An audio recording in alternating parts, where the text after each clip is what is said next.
Meghan Markle just couldn't deal with Catherine, the Princess of Wales, completing one of the most amazing feats for a royal who is recovering from cancer in total privacy, because she didn't shout about this Three Peaks mission at all until she had actually achieved it. Harry rethinking bringing the family. My thoughts are Meghan and the kids were never coming. She did her normal hype, will she, won't she? Prince Harry is doing there is slamming his father yet again, slamming King Charles yet again publicly. This is so mortifying. And that is what's so incredibly important, something Meghan just can't seem to grasp onto to save her life. She's constantly trying to compete and before anyone said a word, falling Catherine short. disappeared into the mountains.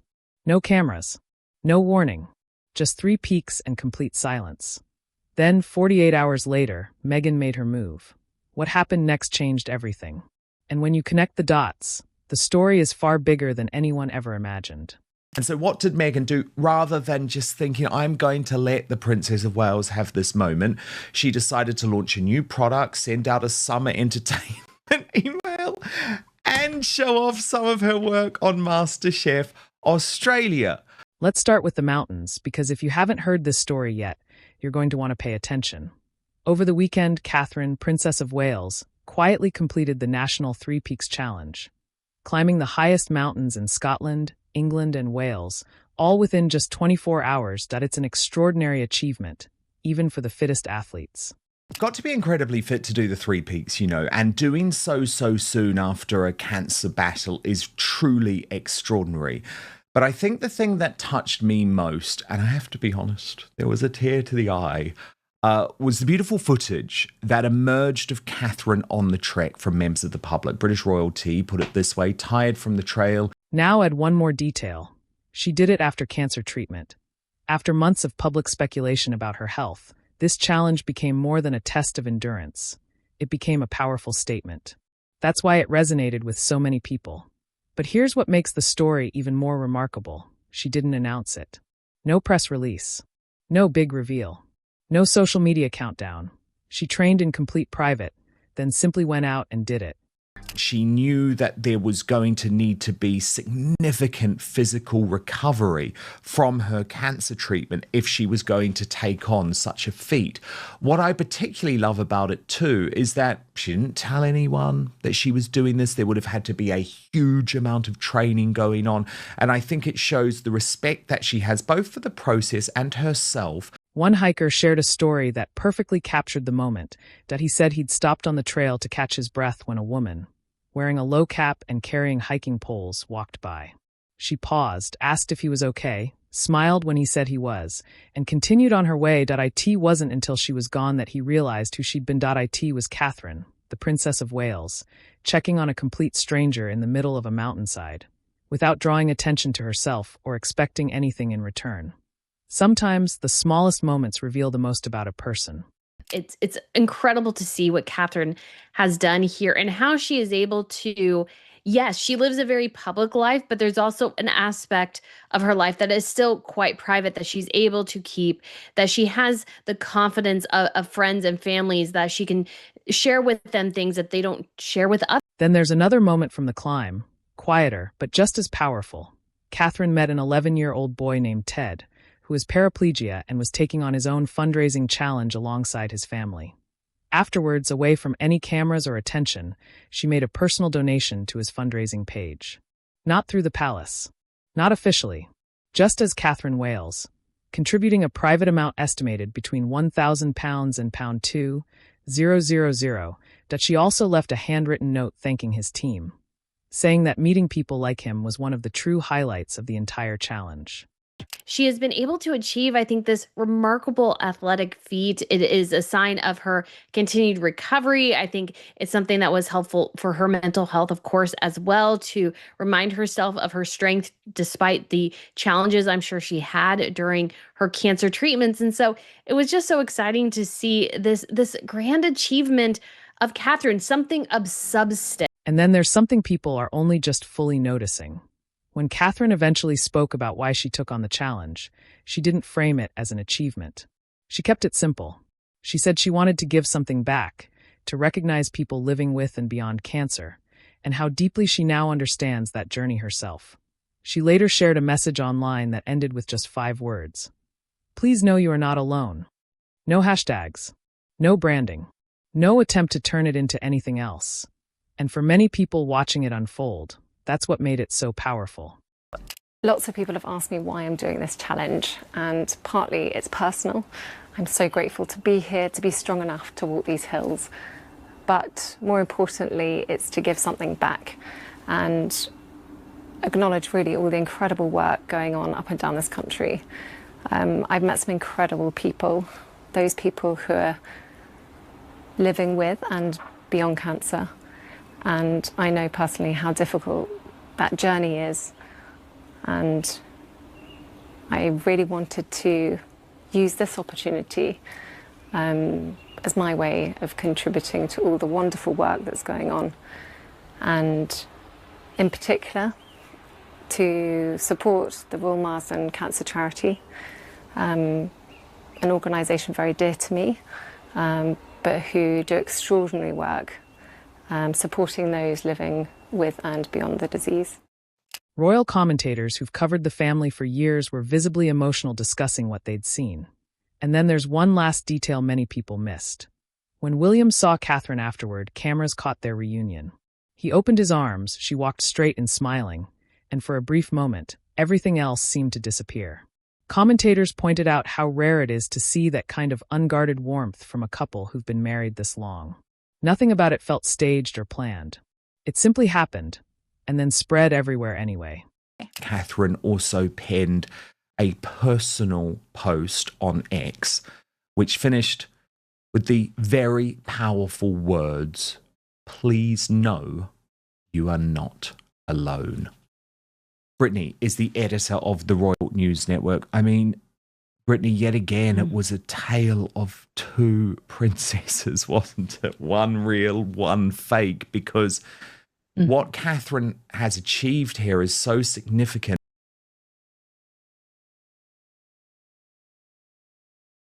So that's the bar. That's what people across the country were reacting to that weekend. But here's where things start to feel more complicated. While all of that attention was still focused on Catherine's climb, Meghan Markle made her own announcement. Within roughly 48 hours, she introduced a new product under her as ever brand, lavender honey sourced from Spain, and sent out a summer newsletter at the same time. 2 very different stories, unfolding in the same window. Launch a new product, a coming soon moment for was never, was just so predictable. As Harry, Meghan Spare put it, of course, right on cue, she couldn't stand the fact that Catherine just completed Britain's National Three Peaks Challenge, a 23-mile hiking challenge, something Meghan could never do. So what does she do? She announces a new product drop. What a twat. And there was the obligatory email send out too at the exact moment where she said, "Summer entertaining has a way of feeling a little lighter." Well, not if you're the British royal family or your charities, Meghan, trying to deal with your absolute nightmare of a visit to the UK. And almost on cue, an old clip of Meghan Markle from MasterChef Australia resurfaced online, showing her rubbing her temples on camera, seemingly overwhelmed by how good a dish tasted. The internet, of course, picked it up immediately. One commentator summed up the reaction with a sharp joke, suggesting that after Catherine completed a 23-mile hiking challenge not long after cancer treatment, some people were expecting an equally exaggerated response. The line spread quickly, drawing hundreds of replies, with familiar words appearing again and again underneath. Predictable, desperate, petty. Previously unseen footage from Markle on MasterChef that Channel 10 in Australia are teasing for later in the series. Oh, it's cringe. Watch. Rubbing my temples because I can't understand how this is so good. Here we go. I am rubbing my temples because I can't understand how this is so good. Oh, good Lord. As the Royal Grift put it, I have a feeling the comedy relief will be next level when this episode of MasterChef Australia eventually airs. But digging deeper, some commentators argue this isn't just about timing. It points to a wider financial backdrop that rarely gets discussed openly. Reports suggest Netflix has scaled back its involvement with Meghan's projects, while Archwell Productions has been described by some observers as existing more as a label than a functioning production company with consistent output.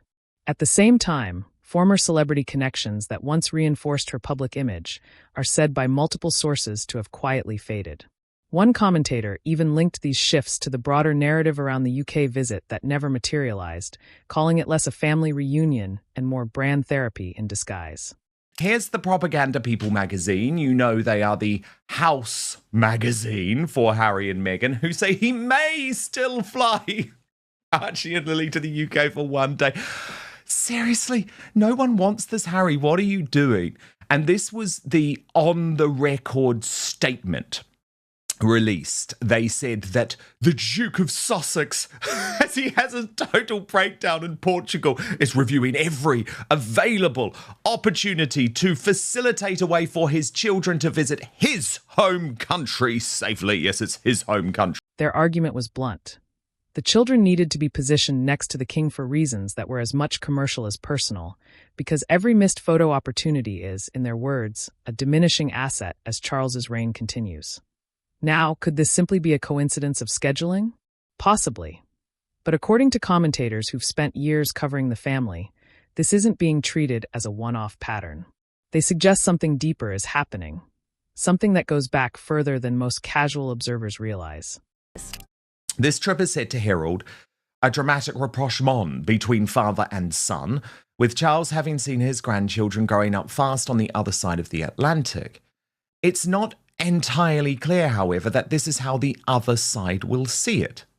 For Buckingham Palace's patience with the Sussexes and the constant psychodrama that surrounds them is surely being pushed once again to its limits by a PR disaster of the couple's own making. Here's the theory being floated by some royal sources. And to be clear, this is reported commentary, not confirmed fact. Some people close to the situation believe part of what's going on may stem from long-running, unresolved tensions linked to the Who Made Who Cry story and the conflicting accounts around a dress fitting years ago, later referenced by Meghan in her Oprah Winfrey interview. According to this interpretation, what matters less is the incident itself, and more how it was left. Unresolved in public discourse. Catherine never publicly confirmed or corrected either version of events. She simply remained silent and moved on. And in the view of some commentators, that silence may be the very thing that continues to linger beneath the surface. The public persona is that would just take something away from Catherine and then it becomes about her and she'd get, slaughtered anyway. The real thing is that she's never forgiven, according to this source, Catherine for never publicly coming forward and basically correcting Meghan's right or wrong, whichever side you want to sit on, regarding who made who cry. Yes, all of those years ago, all of that time. You see, people like Meghan don't let go of things, right? And we saw that on the Oprah Winfrey. An old quote has resurfaced this week that some commentators believe captures the broader dynamic at play. Often attributed to Audrey Hepburn, it reflects on how certain public figures maintain attention, by consistently feeding the media new moments, appearances, and visuals, rather than relying solely on the substance of their work. The comparison now being drawn is that some personalities sustain relevance through constant visibility, while others, like Catherine and William in their royal duties, take a more restrained approach to public exposure. And critics note that this difference becomes more pronounced when old footage and past moments continue to resurface and circulate online. And the problem is, you can't tell somebody, we've all had bosses like this, I think, where, you've got an idea, you sit down and say, I think this might play out better. They go along with their idea because they can never, ever be wrong. They can never accept another failing or whatever. And suddenly when it goes wrong, you get the blame. Allegedly, this is the thing that keeps reoccurring with Markle, When it goes wrong, you get the blame. That hospital dance video, filmed shortly after Archie's birth announcement, showing Harry and Meghan dancing together, resurfaced again in comment sections this week. It was quickly labeled by some as staged or awkward, and used as a contrast point against Catherine's quieter public presence during her mountain challenge.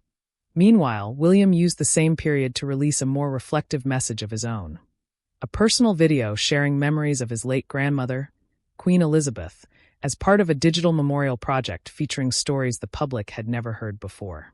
Just days earlier, a new photo of William and his son George was released for Armed. Force's Day, with commentators noting how much older George appeared standing alongside his father. Taken together, it offered a subtle glimpse of the monarchy's next generation slowly stepping into public view. It's interesting to think is that Meghan Markle herself absolutely 100% thought that this monstrosity of her allegedly doing some dance alongside her husband in a hospital room, if you believe that, and then of course putting this out for the world to see. And I mean, just when you look at it all, you think, well, that looks a strange looking baby. Either way, it just doesn't look good. But clearly she's only seeing the fact that, oh no, this is the fun me. This is what people know me for and want to see.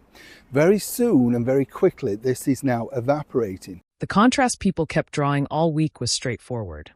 One side of the family generating headlines through duty and quiet gestures, the other through announcements, product drops, and PR statements that shifted by the day. But as messy as Meghan's week appeared in comparison, that still wasn't even the biggest royal story unfolding at the time.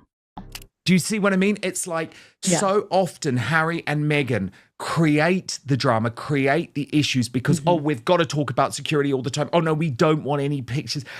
Catherine just went and she did it. And you know what was so significant, Brittany? None of those videos leaked until after Catherine had made her personal announcement because people on the whole have a great deal of respect. Because while the internet was debating a jar of honey, Prince Harry was dealing with something far more serious just a short distance away. A visit that fell apart in less than 24 hours. For days, the trip had been treated as effectively confirmed. Reports suggested Harry, Meghan, and their children would arrive in the UK from July 7th to 11th, with a packed schedule including appearances tied to Wellchild and Scotty's Little Soldiers. An operational itinerary even leaked to the press, laying out the full plan in detail. And for a time, it was widely treated as official confirmation. Prince Harry is doing there is slamming his father. Yet again, slamming King Charles yet again publicly. This is so mortifying. And I am so desperate for the king to listen to Queen Camilla and Prince William and just put his foot down and say, do you know what? You're not even getting the palace. Do you know what? You're not getting to stay in Buckingham Palace. Because you have shamed this country, shamed the British royal family. You're not even getting the palace. Then, less than a day later, it all collapsed. Harry's team released a statement confirming the trip was off, citing security concerns. They clarified that the issue was never about accommodation, but about what they described as appropriate and proportionate protective security. That detail immediately raised questions among royal observers. King Charles had already reportedly offered the use of a royal residence, understood to be Buckingham Palace, for the duration of the visit. Yet according to royal reporters, that offer still hadn't even been formally accepted just days before the trip was due to begin. Buckingham Palace have slammed the Prince Harry and Meghan Markle Sussex drama, but I can tell you King Charles is still open to a meeting with Archie and Lily, even though it looks like they may only fly into the country for 24 hours. So I've got to tell you something, right? Trust me when I tell you that Prince Harry is not a well man. So when Harry's team said the issue was never about accommodation, some commentators pointed out that no one had actually claimed it was in the first place, making the statement feel, to them, less like clarification and more like deflection. The core issue, they argue, sits with RAVEC, the committee responsible for royal and VIP security decisions in the UK. According to Harry's own statement, an independent review, one that RAVEC itself reportedly agreed was necessary as far back as November, still hasn't taken place. I'll tell you why he is slamming his father publicly, because what he's saying is, oh, the issue's never been accommodation, so it's not good enough. It's not good enough that the king is going to give us Buckingham Palace. We need more.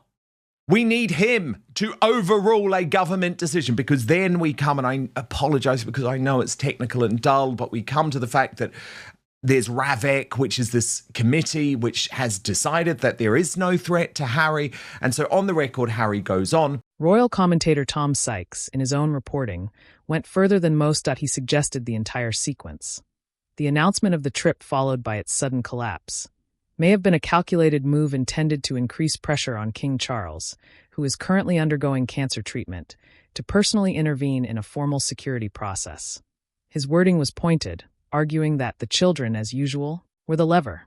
It's a serious claim, and one that, according to him, isn't entirely isolated. The independent risk management board that RAVIC itself decided was necessary last November has still not taken place. It is therefore difficult to understand how the proportionality of the current arrangements can credibly be maintained without that independent assessment. I'll tell you why, Harry. Because they look at every risk that comes in, every threat that comes in. Veteran royal reporter Robert Jobson, who has often been more sympathetic toward Harry in the past, published a piece on his Substack that caught the attention of longtime royal watchers that he admitted that he once believed Harry had changed for the better. But in his view, that is no longer the case. That he wrote that the crown is more divided than ever. Even more so, he argued, than in the aftermath of the Oprah Winfrey interview. For someone who has historically been cautious in his criticism, that shift in tone stood out. Buckingham Palace has briefed to Rebecca English, remember she is the head of the Royal Rota, works at the Daily Mail, that Prince Harry now has a mountain to climb to fix his PR own goal as the security row overshadows the UK trip. No one knows who is coming. Palace accommodation offer remains not accepted and patience is pushed to its limits by tiresome psychodrama. This trip is set to herald a dramatic rapprochement between father and son, with Charles having seen his grandchildren growing up fast on the other side of the Atlantic. It's not entirely clear, however, that this is how the other side will see it. For Buckingham Palace's patience with the Sussexes and the constant psychodrama that surrounds them is surely being pushed once again to its limits by a PR disaster of the couple's own making. As one familiar with the situation says, I'd bet probably Tobin Andre, for the sake of family harmony, the palace would have been perfectly happy with a peaceful and low-key visit. Yet once again, they have turned it into a soap opera. It's tiresome.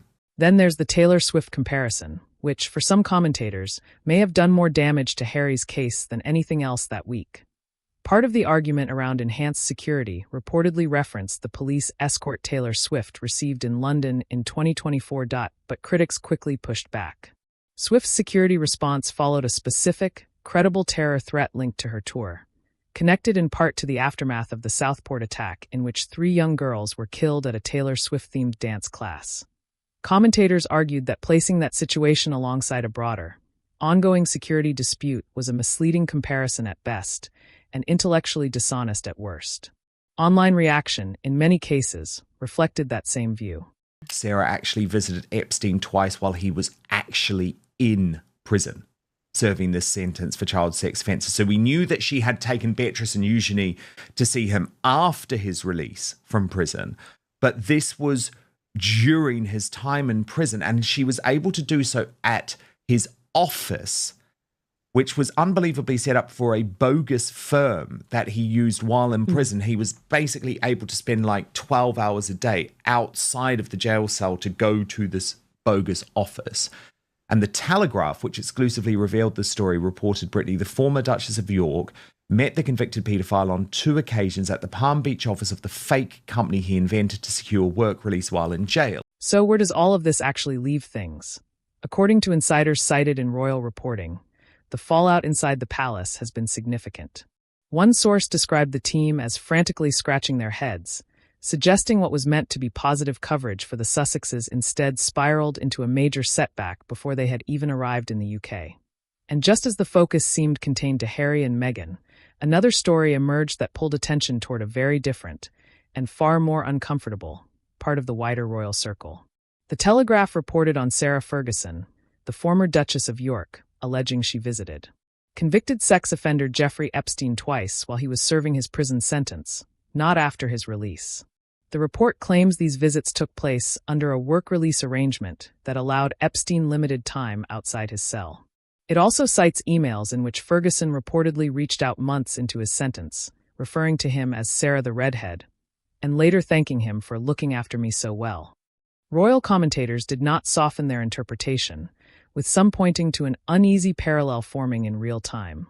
One branch of the family already under heavy scrutiny, facing renewed attention, at the same moment Harry and Meghan's public standing continues to erode. One commentator went further, suggesting Harry and Meghan risk becoming the next Andrew and Sarah. In the broader arc of the family's modern history, where does the public actually land on all of this?